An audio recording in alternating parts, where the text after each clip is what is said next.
Fala pessoal, aqui é o professor João Paulo, professor de física de vocês, e hoje a gente vai começar a ver um novo conteúdo, tá? Vamos dar continuação ao que a gente estava estudando e vamos falar sobre reflexão da luz. Bom, o que é reflexão? Reflexão, ela acontece quando um raio de luz ela bate numa determinada superfície e ela retorna para o mesmo meio em que ela se encontrava. Por exemplo, aqui, ó. Imagine que a gente tivesse um espelho e eu tenho um raio de luz que vai bater nesse espelho. Esse raio de luz que chega é chamado de raio de incidência, tá? Bom, o que vai acontecer? Ao bater no espelho, ele não vai atravessar o espelho, ele vai voltar assim, ó. Esse raio que volta é chamado de raio de reflexão ou raio refletido. Então a gente tem aqui o raio de luz que chega, né, que é o raio incidente. Ao bater no espelho, ele vai ser refletido. Então é o raio refletido ou raio de reflexão. Bom, entre o raio incidente e o raio refletido, tem um ângulo ali formado, como eu acabei de marcar aí para vocês. Ó, tem um ângulo alfa. O que eu vou fazer? Eu vou dividir esse ângulo na metade. Essa reta imaginária aí que divide aquele ângulo na metade é chamado de reta normal. Tá? Ela sempre forma ângulos de 90 graus com a superfície, com o espelho no caso, com o chão. Bom, aí eu dividi o ângulo, passei a ter dois ângulos. Um é o ângulo de incidência e o outro é o ângulo de reflexão. Isso tudo eu vou escrever aqui para vocês, ó. Tá aí na legenda. Então, ó, o RI é o raio de incidência, que é isso aqui, ó. O N é aquela reta normal, é uma linha imaginária que dividia aquele ângulo que a gente tinha aqui, ó, na metade. Aí a gente tem o RR, que é o raio refletido. O I é o ângulo de incidência e o R é o ângulo de reflexão. Então vamos só imaginar aqui o seguinte, ó. Primeiro, antes de fazer o que eu queria fazer com vocês, eu quero mostrar duas leis para vocês, tá? A primeira lei é chamada de... a primeira lei, ela diz o seguinte. O raio refletido, a reta normal e o raio incidente estão no mesmo plano. Então, ó, o raio incidente, o raio refletido e a reta normal estão no mesmo plano. Tá todo mundo desenhado aí, por exemplo, numa folha. Tá todo mundo no plano da folha, tá? A segunda lei da reflexão é só para dizer o seguinte, que o ângulo de incidência é igual ao ângulo de reflexão. Né? Então aqui, ó, eu tinha um ângulo só. Se eu divido na metade, esses dois ângulos aqui têm que ser iguais. Aí agora sim dá para fazer o que eu queria mostrar para vocês. Se eu falo para vocês assim, ó, o raio de incidência forma com a reta normal um ângulo de 30 graus. Então já sei que isso é o valor do ângulo de incidência. Já que o R é igual, então o R também vai valer 30 graus. Se eu perguntasse para vocês, quanto é que vale esse ângulo aqui, ó? Que eu estou marcando ali como X. Aí é só a gente pensar o seguinte. Tá vendo que aqui, ó, aqui eu tenho a formação de um ângulo de 90 graus. Então isso quer dizer o quê? Que esse ângulo aqui mais esse aqui tem que dar 90. Como eu já tenho 30 ali, então tá faltando 60, tá vendo? 60 mais 30 daria 90 graus. E a mesma coisa do outro lado, ó.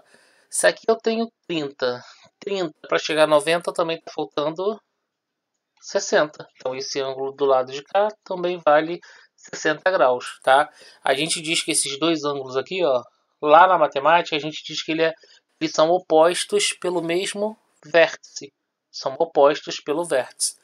Então depois a gente vai ter uns cálculos desse tipo para a gente poder fazer. Bom, aqui a observação importante, ó.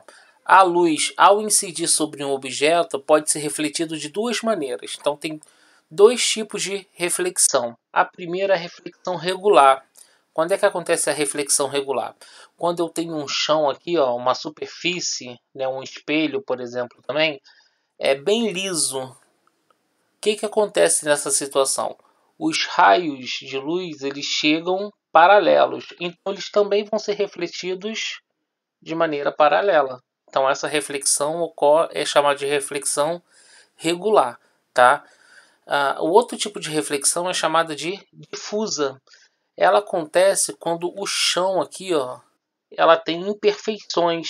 Então os raios chegam paralelos, os raios de luz, só que cada raio de luz vai ser refletido numa direção diferente. Então essa reflexão é chamada de difusa. Tá? Então, reflexão regular ela ocorre quando a superfície ali, onde a luz vai chegar, ela é perfeitamente lisa, então os raios chegam paralelos e são refletidos também paralelos. Na difusa, isso não acontece. O raio de luz, cada raio de luz ao ser refletido vai para uma direção diferente. Na vida real, é essa aqui que acontece, né? Não existe nenhuma superfície que é perfeitamente lisa. A gente até vai considerar um espelho como sendo uma superfície perfeitamente lisa, mas isso de fato não é verdade, tá? Então, a gente consegue enxergar as coisas, assim, o detalhe das coisas, justamente por conta da reflexão difusa. Cada raio de luz, tá vendo? Ele incide numa certa região e vai sendo refletido para direções diferentes. Então você consegue ver o detalhe das coisas por conta da reflexão difusa. Formação da imagem. Como é que a imagem se forma através de um espelho plano? E o que é um espelho plano? É esse espelho que a gente costuma olhar e ver a nossa imagem quando a gente está se arrumando. Então, por exemplo, assim, ó, aqui embaixo eu tenho um espelho, tá vendo aqui, ó? E eu vou colocar aqui um objeto na frente desse espelho a uma certa distância dele, tá? Uma distância X do espelho. Para formar a imagem desse objeto, eu tenho que traçar pelo menos 2 raios de luz que estão partindo dele. Então, o primeiro raio de luz eu vou fazer assim, ó. Ele vai ali bater no espelho e vai ser refletido para cima, tá? O segundo raio de luz eu vou fazer assim, ó. Tá vendo? Esse aqui são raios incidentes e esse aqui são os raios refletidos, tá? Então, para obter a imagem, eu tenho que traçar pelo menos 2 raios para poder ver aonde a imagem vai se formar. Tá vendo os raios refletidos, que são esses que estão voltando? Se eu esticar eles no sentido contrário, eles vão se encontrar aqui, ó. É justamente aonde a imagem desse cara vai se formar. Ali assim, ó. A imagem desse objeto vai se formar uma distância X do espelho também. O que isso quer dizer? Que se você estiver na frente de um espelho a 2 metros dele, a sua imagem também vai se formar a 2 metros atrás do espelho. Então a imagem ela não se forma no espelho, a imagem se forma atrás do espelho. Se a gente estivesse em sala de aula, eu iria fazer uma demonstração disso para vocês, tá? Se a gente conseguir voltar a tempo, de repente a gente pode ser que a gente consiga fazer, tá? Essa demonstração. Então, o que a gente tem que ter na cabeça é isso. A imagem não se forma no espelho. A imagem se forma sempre atrás do espelho, tá? Aí aqui tem umas coisas importantes que a gente vai olhar aqui agora. Ó. O que a gente vai considerar como sendo o objeto? O objeto ele é formado pelo encontro dos raios incidentes. Quais são os raios incidentes? Ó, são esses 2 raios aqui. Ó. Aonde que eles se encontraram? Aqui. Ó. Eles estão partindo dali. Ó. É onde eles se encontram. Então aquele cara ali é chamado de objeto. O que é a imagem? A imagem é formada pelo encontro dos raios refletidos. Ó. Tem aqui raio refletido aqui e ali. Aonde que eles se encontram? Ali, ó. Por isso que ele é chamado de imagem. Aí a imagem e o objeto pode ser real ou virtual. Quando que ele vai ser real? Tá escrito aí para vocês, ó. Formado pelo encontro efetivo dos raios de luz, ou seja, aonde que os raios realmente se encontram, aonde que tem efetivamente raios de luz, nessa parte aqui de cima aqui, e eles se encontram ali. Então aquele cara, além de ser objeto, ele é um objeto real. E para ser virtual, ele é formado por encontros dos prolongamentos dos raios de luz. Aqui embaixo, por exemplo, ó, esse pontinho aqui ele é formado por prolongamentos. Os raios não existem desse lado do espelho. Os raios existem só na parte de cima aqui, ó. Na parte de trás do espelho são prolongamentos, são linhas imaginárias. Por isso que ali ele é virtual. Então a gente pode dizer o seguinte, ó. Aquele objeto, aquele cara ali, ele é objeto e ao mesmo tempo ele é real, tá? E embaixo, ali eu tenho uma imagem e ao mesmo tempo ela é virtual, tá? Aí aqui tem umas observações pra gente, olha só. As imagens formadas por espelhos planos têm as seguintes características. A primeira, o objeto e a imagem são equidistantes do espelho. O que isso quer dizer? Que o objeto e a imagem estão à mesma distância do espelho, tá? Sempre. Isso no espelho plano. A outra observação aí, ó. O objeto e a imagem têm naturezas contrárias. Como assim? Se o objeto é real, a imagem vai ser virtual. E o contrário também. Poderia ser que de repente o objeto fosse virtual. Então a imagem seria real, tá? Isso depois em exercícios a gente vai poder ver com mais facilidade e como é que se faz. A imagem de um objeto extenso, né? Ali a gente formou a imagem de um objeto pequenininho. E se esse objeto tiver um tamanho considerável? Então tem aqui, ó, um espelho e eu vou colocar um objeto, poderia ser uma caneta, por exemplo, na frente desse espelho. Repare o seguinte, tá vendo que a pontinha aqui, ó, tá mais próxima do espelho do que essa extremidade aqui, por exemplo? Quando a imagem quando ela for formada, já que a seta aqui, a ponta da seta está mais próxima do espelho, então ele tem que começar formando a imagem por ali também. Ficaria assim, ó. Tá vendo? A imagem ela vai ficar ao contrário, tá? Então é por isso que quando você coloca alguma coisa escrita na frente de um espelho, as letras, né, a palavra aparece ao contrário, aparece invertida. Por conta desse fenômeno aí, tá? Os pontos que estão mais próximos do espelho vão se formar primeiro. Já devem ter reparado que a ambulância, normalmente na frente da ambulância, a palavra ambulância é escrita ao contrário. Por quê? Porque o cara que estiver na frente e olhar para o retrovisor e ver a ambulância, né? Aí como ali está um espelho e como no carro estava escrito ao contrário, quer dizer que no espelho vai aparecer escrito certinho e a pessoa vai conseguir ler de boa.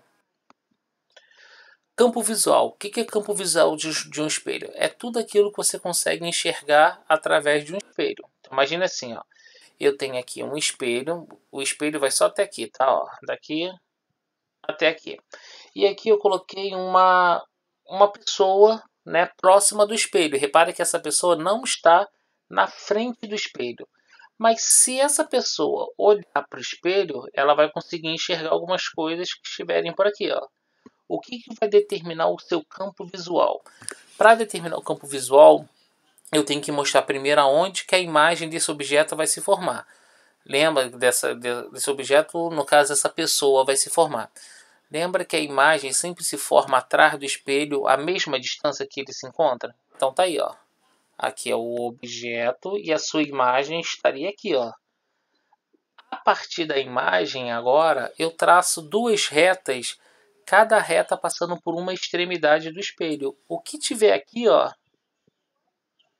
é tudo que aquele cara vai conseguir ver, tá? Então, para determinar o campo visual, primeiro determina onde é a imagem do cara e da imagem eu traço duas retas, cada reta passando por uma extremidade do espelho. O que tiver entre essas retas é o que ele vai conseguir enxergar. Translação de um espelho. Aqui a gente vai pegar um espelho e vai mudar ele de posição, tá? Então vamos fazer o seguinte assim, ó. Tá aí um objeto na frente do espelho. Esse objeto está a uma distância x do espelho. A sua imagem vai se formar uma distância x do espelho também. Se eu mudar esse espelho de posição, vou colocar esse espelho aqui agora, ó. Fiz com que ele sofresse um deslocamento D qualquer, um Dzinho, tá? O que vai acontecer? Agora o espelho não está mais nessa posição aqui não, tá? Agora o espelho está aqui, ó. Aonde vai formar a imagem agora desse mesmo objeto agora? Aí a distância agora que o objeto está em relação à nova posição do espelho é essa distância aqui, ó. É esse pedacinho aqui, x, mais esse pedacinho aqui, dzinho. Por isso ficou x mais dzinho. Então essa é a nova distância. E aonde vai formar nova imagem desse objeto? A essa mesma distância, x mais d, para o outro lado do espelho. Bom, reparem, olha só, que o espelho, que a imagem, sofreu um deslocamento, que eu estou colocando aí como sendo dzão. Por quê? Porque essa distância aqui, ó, é maior do que essa daqui. Qual que é a relação de uma com a outra? A gente até poderia fazer aqui provar isso matematicamente, mas para a gente ganhar tempo, vamos aceitar o seguinte, que a relação entre o dzão e o dzinho é essa daqui, ó. O valor do dzão é 2 vezes o valor do dzinho. O que é isso na verdade? Quando você muda um espelho de posição, a distância que a imagem percorre, ela saiu daqui e veio para cá. É 2 vezes a distância que o espelho mudou de posição. Então, se você mudasse aqui, ó, fiz com que o espelho andasse para trás 2 metros. Qual vai ser a distância que a imagem vai ter andado para trás também? Vai ser 4 metros, porque ela é 2 vezes maior. Então, a distância percorrida pela imagem é 2 vezes a distância percorrida pelo espelho, tá? E isso a gente poderia falar com relação à velocidade também, né? A velocidade do espelho e a velocidade da imagem. Como a imagem vai andar uma distância 2 vezes maior, então a velocidade da imagem também vai ser 2 vezes a velocidade do espelho. E por último, galera, eu queria mostrar isso aqui para vocês, ó. Imagine 2 espelhos, né, formando um certo ângulo. Tá vendo aqui um espelho e aqui é outro espelho. E esse ângulo aqui, ó, a gente pode variar, pode abrir ou fechar. Se eu colocar um objeto entre esses 2 espelhos, quantas imagens vão se formar? Aí você consegue enxergar, ó. Aqui eu tenho o objeto. Tá vendo quantas imagens a gente tem aqui, ó? Tem 1, 2, 3, 4. Agora, se eu pegar esses 2 espelhos, fechar ou abrir, será que vai continuar tendo o mesmo número de imagens? Não. 4 imagens é formada para esse ângulo aí formado entre os 2 espelhos. Matematicamente, a gente poderia usar essa fórmula aqui, ó. Para se determinar o número de imagens, você tem que pegar 360 graus, né, que seria a abertura desses espelhos aqui, uma abertura máxima, na verdade, dividir pelo ângulo formado entre os espelhos ali e disso aí diminuir 1. Então, por exemplo, para facilitar, para a gente conseguir entender, vamos supor que esses 2 espelhos aqui estivessem formando um ângulo de 90 graus. Quantas imagens vão se formar? Então vamos lá fazer, ó. Número de imagens é igual a 360 da fórmula dividido por 90, que é esse ângulo ali que eu falei, menos 1. Então vai ficar número de imagens igual. Aqui posso cortar os zeros, né? Então ficou 36 por 9, daria 4 menos 1. 4 menos 1 seria 3. Então, se ali o ângulo formado fosse 90 graus, a gente iria conseguir enxergar 3 imagens, tá? Então, esse seria a fórmula para se determinar o número de imagens entre 2 espelhos. Uma observação aqui importante, ó. Quando a relação dessa divisão aqui, ó, 360 dividido por alfa, for um número par, eu posso colocar o objeto em qualquer ponto aqui do espelho, que a fórmula vai valer certinho, tá? Agora, se essa mesma divisão, 360 dividido pelo ângulo, for um número ímpar, só vai dar certo se a gente colocar o objeto no meio entre os 2 espelhos. Tá? Então essas 2 observações aí servem para isso. Bom, a gente vai encerrar nossa aula aqui, mas eu só queria falar para vocês o seguinte, ó. Não vou fazer exercício agora, nesse momento, tá? Eu vou, na nossa próxima aula, eu vou passar exercícios para vocês, vou fazer uns exercícios e vou deixar alguns para vocês poderem fazer, assim como eu estou fazendo nas outras semanas, tá? Eu tô indo mais devagarinho, né, botando poucas atividades. Essa semana, por exemplo, não vai ter atividade nenhuma. Justamente para a galera que está muito atrasado poder colocar em dia, tá? Então só vou pedir para vocês fazerem o seguinte: ao assistirem essa aula, dá um ok, que aí eu vou ver que você assistiu e vai valer como presença para vocês, tá? Então só dá um ok lá no mural mesmo, na minha parte, né, de física. Dá lá um ok nos comentários, na verdade, tá? Que aí eu vou saber que vocês assistiram essa aula. Então, galera, obrigado pela atenção. Semana que vem a gente faz exercícios, tá? Abraços.